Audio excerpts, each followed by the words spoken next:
Breaking news tonight, the live pictures coming in from the urgent medical evacuation of that cruise ship hit by the deadly hantavirus outbreak.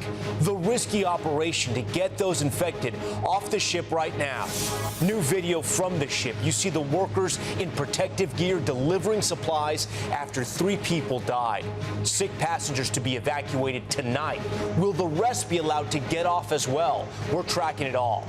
Was the Nancy Guthrie case botched? FBI Director Patel blasting the sheriff leading the search, claiming the FBI was sidelined during the crucial first days of the investigation. New ballroom price tag. Republicans now asking for $1 billion in taxpayer funds for President Trump's White House addition after the president repeatedly said it would fall on private donations. The all-out manhunt for a Special Forces veteran on the run after allegedly attempting to kill his wife. This is the last image of him in camouflage, vanishing into the woods. Our series, The Cost of Denial, and California's new legal action against State Farm after those devastating Los Angeles wildfires. Did they delay payments deliberately? Alarming video appearing to show a driver chasing down a child riding a dirt bike on the sidewalk. Potato chips recall, the concern over salmonella, the popular brands now being recalled. And there's good news tonight. The firefighters going beyond the call of duty. The act of patriotism caught on camera showing what this country is all about. Nightly News starts right now. This is NBC Nightly News with Tom Yamas. And good evening. We begin with the urgent and dangerous medical evacuation happening right now to get those passengers infected with a deadly virus off that cruise ship. You're looking at a shot of this ship from just moments ago, anchored off the coast of West Africa.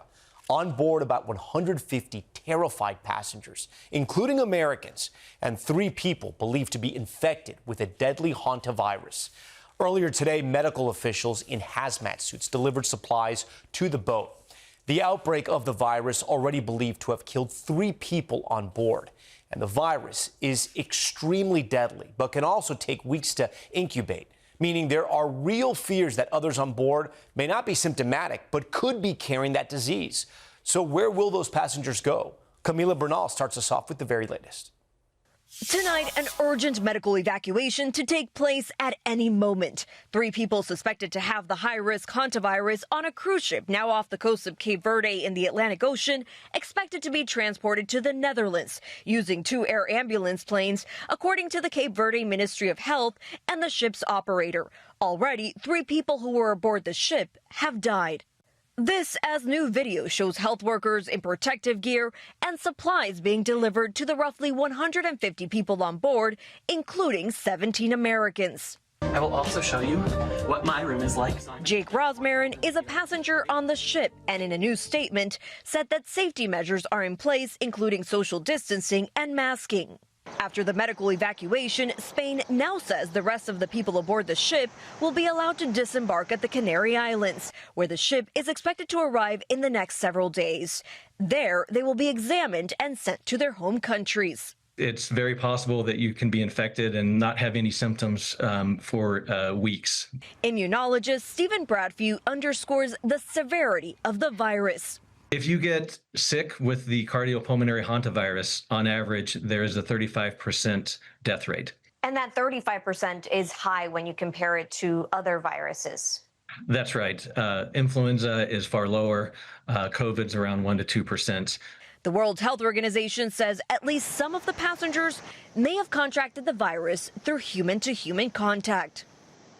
Camila Bernal joins us now. And Camila, Spain setting some serious guidelines for the passengers still on that ship once they dock? Yeah, Tom, Spain says that medical examinations and the movement of the passengers will be in special places and with transportation specifically equipped for this situation, avoiding all contact with the local population. The port at the Canary Islands has not yet been determined, but the ship is expected to arrive in a matter of 3 or 4 days. Tom. Okay, Camila, thank you. Tonight, FBI Director Patel is criticizing the Pima County Sheriff's handling of the Nancy Guthrie case, saying they should have involved the FBI sooner. Kelly O'Donnell has the details. In a newly released podcast, FBI Director Kash Patel raising new criticism about law enforcement cooperation in the unsolved disappearance of Nancy Guthrie, mother of our colleague Savannah. The first 48 hours of anyone's disappearance are the most critical. Patel tells Sean Hannity that the Pima County, Arizona Sheriff's Department waited too long to engage the FBI. We're here to help. What do you need? What can we do? And for 4 days, we were kept out of the investigation. Nancy Guthrie was reported missing on Sunday, February 1st. However, the Pima County Sheriff said they called the FBI 1 day later on Monday. That morning, it wasn't days later that we contacted that morning, we contacted the FBI. And that Tuesday, the sheriff and a Tucson-based FBI official held a joint press conference. The director praises the Bureau for the biggest lead in the case. When we were finally let in, Sean, look what we did. We went in and got the Ring doorbell, and we said, hey, is anyone talking to Google? The FBI contacted Google, and they recovered those chilling images from the door camera system. That's why you have that image, because the FBI worked with Google to put that image out. That suspect remains unidentified 3 months later. The director also cited differences over handling DNA evidence. Pima County chose a Florida lab it regularly used. We would have analyzed it within days and maybe gotten better information or more information. Our lab's just better than any other private lab out there, and we didn't get a chance to do that. So I understand everybody's frustration. Kelly joins us now live. And Kelly, maybe most concerning, the FBI director had no new updates on Nancy's whereabouts or potential leads. That is the sad truth. Nancy Guthrie remains missing. No arrests have been made. Now, the director did point out repeatedly that Pima County has the jurisdiction in this case, the ability to make the decisions that he may be criticizing now. Today, the FBI told me its investigators are still actively working the case. We also checked in with Pima County about Patel's critique, and the sheriff's office said we don't have any additional information to share.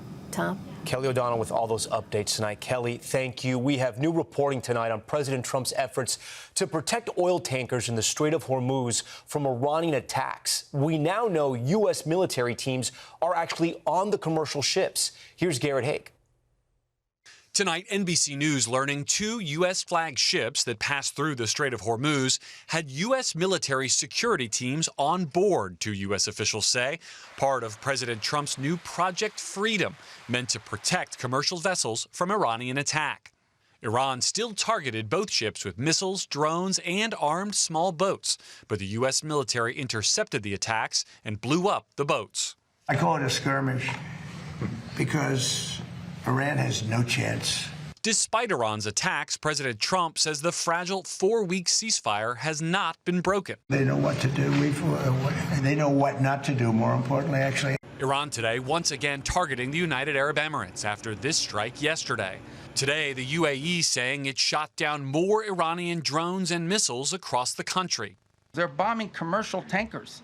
It's just outrageous. With Secretary of State Marco Rubio saying President Trump's new effort to open the Strait of Hormuz by protecting ships from Iranian attacks was a critical defensive step. There is no international law that allows you to say, I'm going to put mines in an international body of water and I'm going to blow up ships that don't listen to us and try to go through. That's what Iran is doing. This is a criminal act, and someone needs to do something about it. That bottleneck of oil tankers continuing to drive gas prices higher, now reaching $4.48 on average in the U.S. This NBC News analysis shows the prices highest on the West Coast and across the Rust Belt. It's expensive. It's crazy money. I've never paid $50 to fill up a 14-gallon tank. But Rubio defending the effort he says keeps the Iranian regime from getting a nuclear weapon. If Iran had a nuclear weapon, and they decided to close the straits and make our gas prices like $9 a gallon or $8 a gallon, we wouldn't be able to do anything about it because they have a nuclear weapon. And just moments ago, President Trump posting that at the request of Pakistan and others, and because progress is being made in talks, he says, they will pause Project Freedom, which protects those commercial ships in the strait. Tom? All right, Garrett Haig first. Garrett, thank you for that. Now to the major reversal on President Trump's ballroom tonight. Democrats blasting a Republican request for $1 billion in taxpayer money to fund part of the project, all after President Trump pledged it would be paid for with private donations. Here's Gabe Gutierrez. These are new images of the rapid construction of President Trump's White House ballroom. But tonight, Democrats are accusing the administration of a bait and switch after congressional Republicans released a new funding bill earmarking $1 billion for security improvements tied to the project. They destroyed the east wing of the White House without any notice or consent in the dead of night. And then they told the American people that it was going to be paid for with private dollars. This has been a story of corruption. The president had been saying for months private donations would pay for it. And we're giving them, myself and donors are giving them free of charge for nothing. We did this no charge to the taxpayer whatsoever. This is being financed privately. The White House now insists that taxpayer money would only go to secure portions of the facility and that private donors would still pay for the actual ballroom. The president previously estimated the 90,000 square foot structure would cost $400 million. In a court filing last month, the Trump administration wrote it'd be built with materials to withstand drone attacks and also include underground medical facilities and a bomb shelter. With the suspect now charged with trying to assassinate the president at the White House Correspondents' Dinner, President Trump has argued a large secure event space is critical. We need the ballroom. That's why Secret Service, that's why the military are demanding it. You can see the construction cranes working on the East Room project behind me. Next month, a federal appeals court will consider whether to allow it to continue. Tom? Gabe Gutierrez for us. Gabe, we thank you for that. There's an urgent manhunt tonight in Tennessee after police say a Special Forces veteran shot his wife and then disappeared into the woods. Here's Aaron Gilchrist tonight. Tonight, officers going door to door with guns drawn and an expanding manhunt for 54-year-old Craig Berry. The Stewart County Sheriff says Berry shot his wife after a dispute early Friday morning before sprinting into the Tennessee woods under the cover of darkness. We believe he's armed now with not only a handgun but an automatic rifle. This grainy image from a trail camera is the only sighting of Berry since the shooting, which his wife survived. Sheriff Gray says the former Army Special Forces operator has extensive training to handle the toughest conditions. He's going to use the terrain. He's going to stay away from populated areas. He's asking neighbors to check their security cameras. All the doors are locked 24/7, and I got my little dog with me, and I got the little... Carol Givens feels safe, but is keeping her pistol in her pocket, just in case. You don't normally carry, but you feel safer with it right now. I do not carry. I just, for safety, out in the middle of nowhere, my husband made sure that I knew how to use it. Storms have complicated the search in this area, which includes this massive lake that is thousands of acres in size. Another challenge, the sheriff says, because Berry is also an experienced diver and swimmer. Tom? Aaron Gilchrist, where the neighbors are protecting themselves tonight. All right, Aaron, we thank you for that. Now to our series, The Cost of Denial, where we investigate the challenges people face with insurance. And tonight we have an update to a story we first brought you last year. California now taking action against State Farm after numerous complaints over the company's response to the Los Angeles wildfires. Here's Liz Kreutz. Tonight, 16 months since Los Angeles was ravaged by two devastating wildfires, State Farm, California's largest insurer, facing potential suspension in the state after a months-long investigation found that the company repeatedly violated the law in its handling of wildfire claims. The state's insurance department says the company delayed, underpaid, and buried policyholders in red tape. In several cases, they say the company failed to provide explanations for why they were denying claims. And in one case, waited 88 days to investigate a claim, and only after being prompted by the homeowner. The state also alleges State Farm engaged in what they describe as adjuster roulette, like with fire victim Stephanie Newport, who we first met last June when she had gone through 7 adjusters in 5 months. So you're saying that the day after the story aired, things changed? Everything changed the day after it aired. I got a phone call, got a new adjuster, and have had so much progress since then. But she says nearly everyone else she knows in a similar position, like Elisa Nixon, whose home is still covered in soot and ash, are still waiting. I would expect that going through such a terrible disaster, that money would pretty easily be my money. And instead, it's just felt like we have boxing gloves on all the time, trying to get what I feel is rightfully ours. State Farm says we reject any suggestion State Farm engaged in a general practice of mishandling or intentionally underpaying wildfire claims, adding that the insurer already paid out $5.7 billion. The insurance giant also called California's homeowners insurance market the most dysfunctional in the country. And Tom, this will now go before a judge. If the violations are proven, State Farm could be fined roughly $2 million and have its license suspended in the state for up to a year. Tom? Liz Kreutz, we thank you. We're back in a moment with the video you have to see to believe. The driver accused of trying to chase down a kid on a dirt bike on the sidewalk. That's next. Welcome back. And Texas police are investigating a shooting just outside of Dallas. They say 2 people were killed and 3 more injured. Investigators finding a 69-year-old man saying he opened fire during a business meeting between him and the victims. He was arrested after a foot chase. Also tonight, the FDA announcing an urgent recall on multiple potato chip products for a dangerous bacteria risk.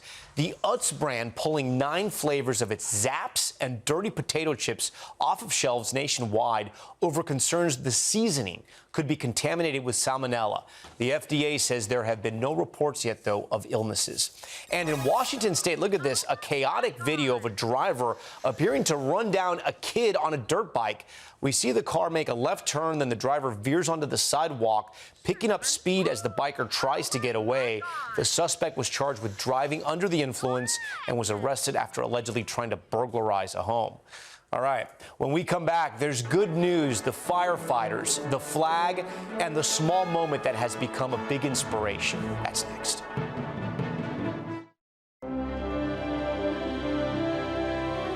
Finally, there's good news tonight when 2 Indiana firefighters came across an American flag on the ground.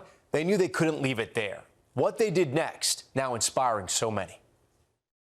It is a powerful symbol, a beacon of freedom, hope, and so much of what this country stands for. So when South Bend, Indiana firefighters Cody McLeod and Brian Haskell saw an American flag on the ground after powerful winds broke a neighborhood flagpole, they jumped into action. That's them there. This ring camera showing them walk up to the front porch of a home, flag in hand, folded with care. Then placing it gently next to the stairs. We just have a lot of patriotism, and that flag means a lot. Once we could figure out where it belongs, I mean, why not, just put it back. Homeowner Tyler Gillian saw the moment on his doorbell cam. As you see in the video, how they cared for it, set it here so delicately. Just amazing. It's just the type of people that we have serving the South Bend Fire Department. For McLeod and Haskell, who both come from military families, the flag represents the best of America.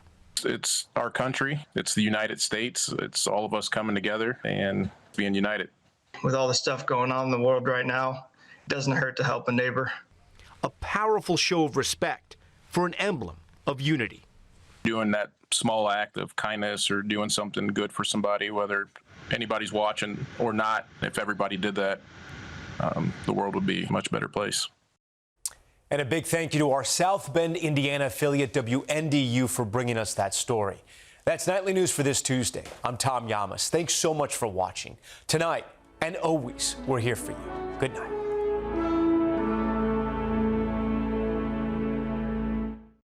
We thank you for watching, and remember, stay updated on breaking news and top stories on the NBC News app or watch live on our YouTube channel.